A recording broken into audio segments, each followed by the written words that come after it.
उज्जैन की प्रसिद्धि देश की सीमा से पार विदेशों तक फैल जाती है और उज्जैन में विदेशी पर्यटकों का आना जाना शुरू हो जाता है। इन्हीं पर्यटकों के साथ देवस्थान का विदेशी राजदूत भी उज्जैन में आकर महाराज से मिलता है। महाराज की जय हो। मैं देवस्थान का राजदूत आपकी सेवा में अपने महाराज का संदेशा लेकर आया हूँ। देवस्थान राज्य उज्जैन नगरी के साथ व्यापारिक संबंध बढ़ाना चाहता है।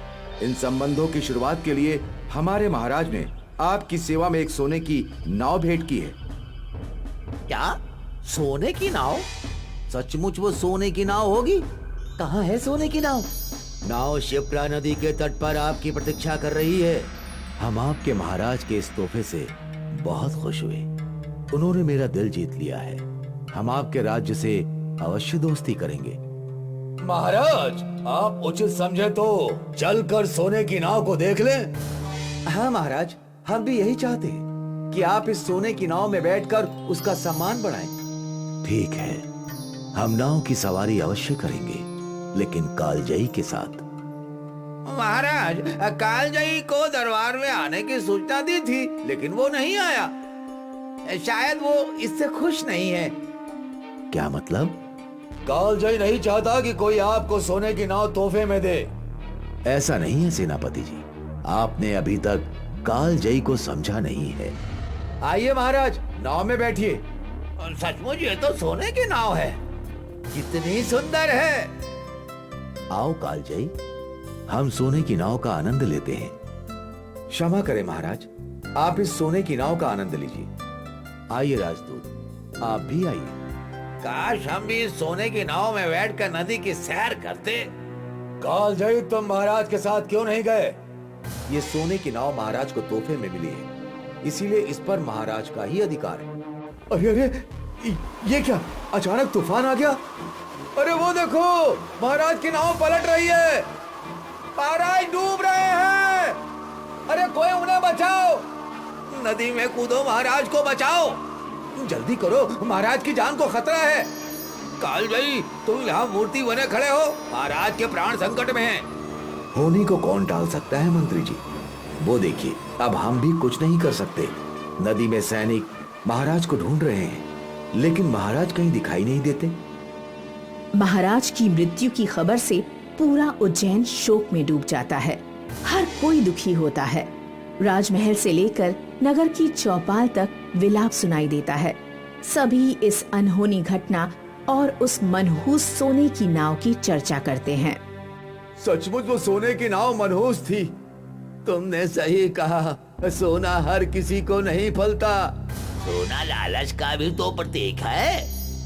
महाराज को सोने की नाव में बैठने की क्या आवश्यकता थी?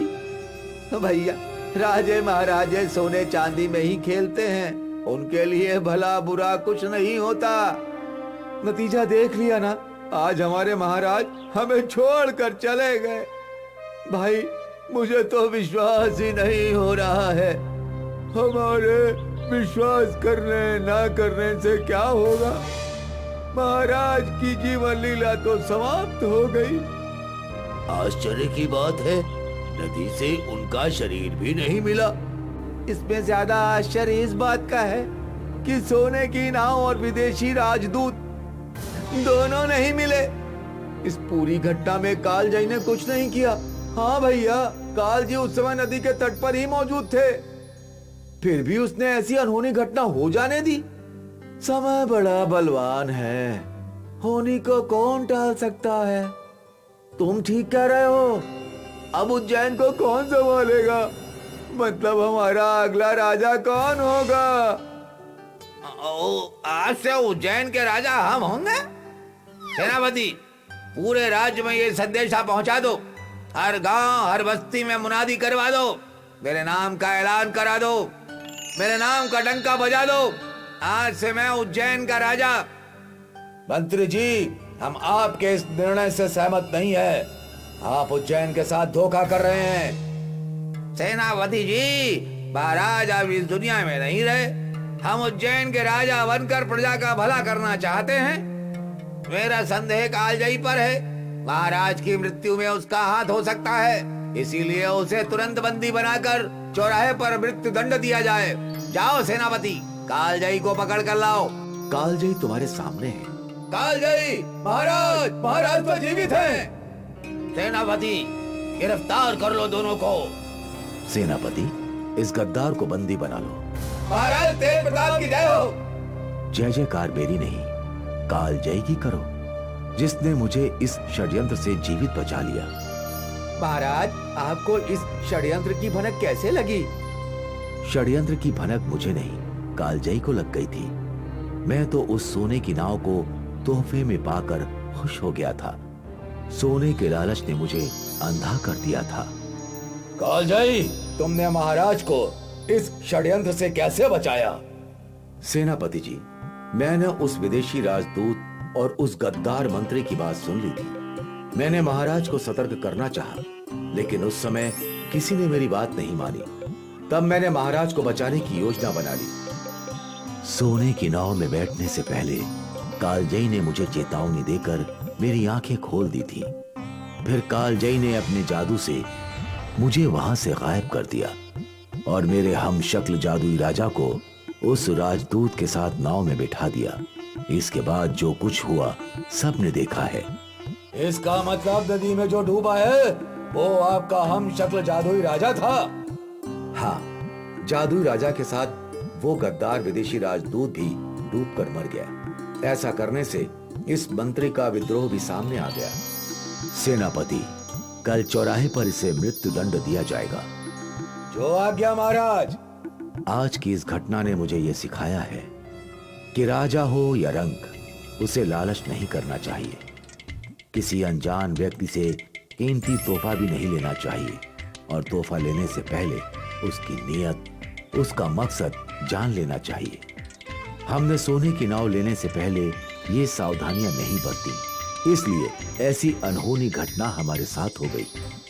अब हम शपथ लेते हैं कि आगे से किसी भी अनजान या धनवान व्यक्ति से मूल्यवान तोहफा नहीं लेंगे, लेकिन कालजयी को सबसे मूल्यवान तोहफा जरूर देंगे।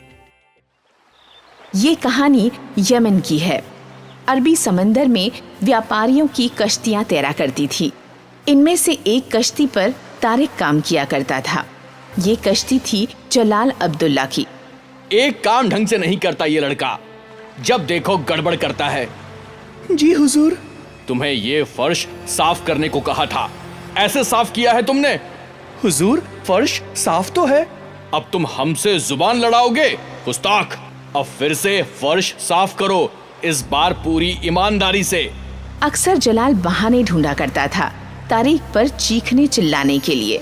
बेचारा तारिक गरीब था, इसलिए वो जलाल की जी हुजूरी किया करता था। वो 2 महीने बाद जलाल अपनी कश्ती लेकर वापस यमन लौटा था। तारिक आज बहुत खुश था। वो घर वापस लौटने वाला था। जैसे ही वो लोग किनारे पहुंचे तो तारिक जलाल के पास आ गया। क्या है? मेरी मजदूरी। मजदूरी? मजदूरी उसे देते हैं जो काम करे। तुमने तो एक भी काम ढंग से नहीं किया। शुक्र करो कि पिछले 1 साल तक मैंने तुम्हें खाना खिलाया। अब जाओ यहाँ से। क्या? पर मैं घर किस मुंह से जाऊंगा? अपने इसी मनहूस मुंह से जाओ। बेचारा तारिक लंबे चौड़े जलाल से पैसे वसूल ना कर पाया।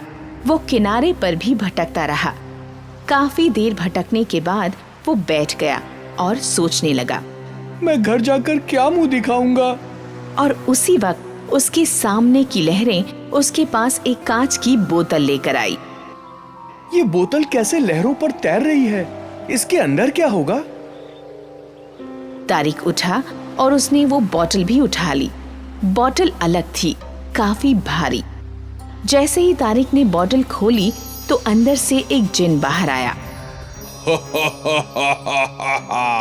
आजादी, आजादी! इतने सालों बाद मुझे आजादी मिली। वो जिन खुशी से नाच रहा था। नाचते हुए जिन को देखकर तारिक घबरा गया। घबराओ मत, तुम तो मेरे दोस्त हो। जाने बहार गुले गुलजार, तुम तो खुश रहो, आबाद रहो। मुझे आजाद करने वाले का मैं शुक्रगुजार हूँ।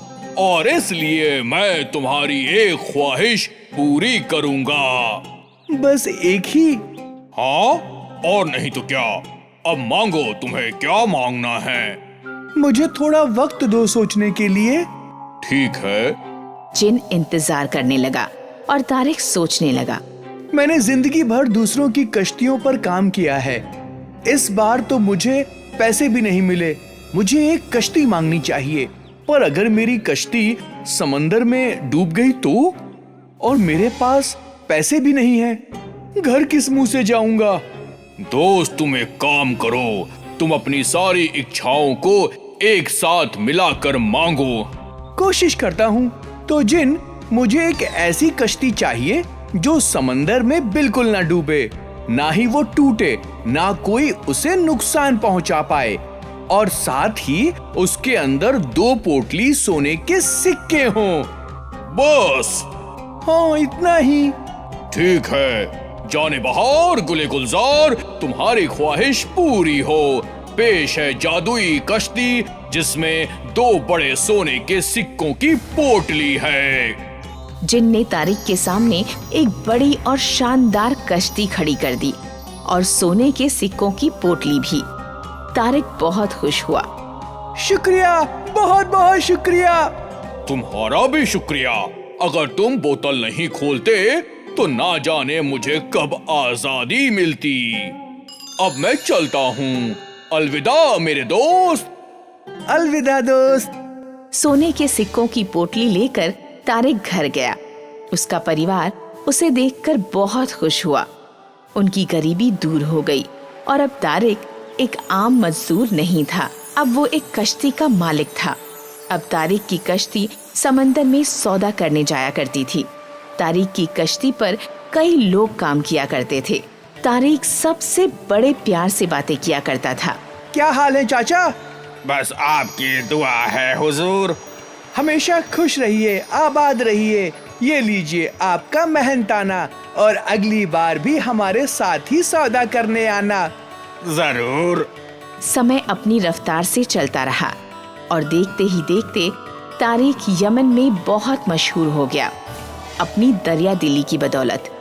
एक दिन की बात है, तारिक के पुराने मालिक जलाल ने उसकी ये दरिया दिली देख ली। ये तो वही तारिक है जो मेरे पास काम किया करता था, पर इसके पास इतने पैसे कहाँ से आ गए? और अब इसकी खुद की कश्ती है। अब ये नामाकूल मेरी बराबरी करेगा। ऐसा मैं होने नहीं दूंगा। जलाल रात के अंधेरे में तारिक की कश्ती पर गया और उस पर मिट्टी का तेल छिड़क दिया। अब आएगा मजा। जैसे ही जलाल ने कश्ती पर आग फेंकी तो उसने देखा कि कश्ती में आग नहीं लगी। ये कैसे हो सकता है? जलाल ने फिर से कश्ती को आग लगाने की कोशिश की, पर कश्ती बिल्कुल भी जल नहीं रही थी। ये देखकर जलाल हैरान हो गया। उसे समझ नहीं आ रहा था कि ये कैसे मुमकिन है। इस कश्ती में आग क्यों नहीं लग रही? कहीं इस मिट्टी के तेल में कोई गड़बड़ तो नहीं है? जलाल ने मिट्टी का तेल सूंघा और तभी उसका एक नौकर चिल्लाते हुए वहां आया।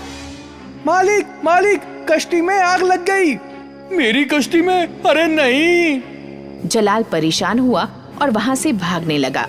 वो अपनी जलती हुई कश्ती पर पहुंचा और जोर जोर से रोने लगा। मैं तो तारिक की कश्ती जलाने गया था, यहाँ मेरी कश्ती ही जल गई। या अल्लाह! जलाल ने तारिक की कश्ती जलाई और उसकी खुद की कश्ती जल गई। इसीलिए तो कहते हैं, जो दूसरों के लिए गड्ढा खोदते हैं वो उसमें खुद ही गिरते हैं। तारिक की कश्ती बिल्कुल ठीक थी, क्योंकि वो जादुई कश्ती थी।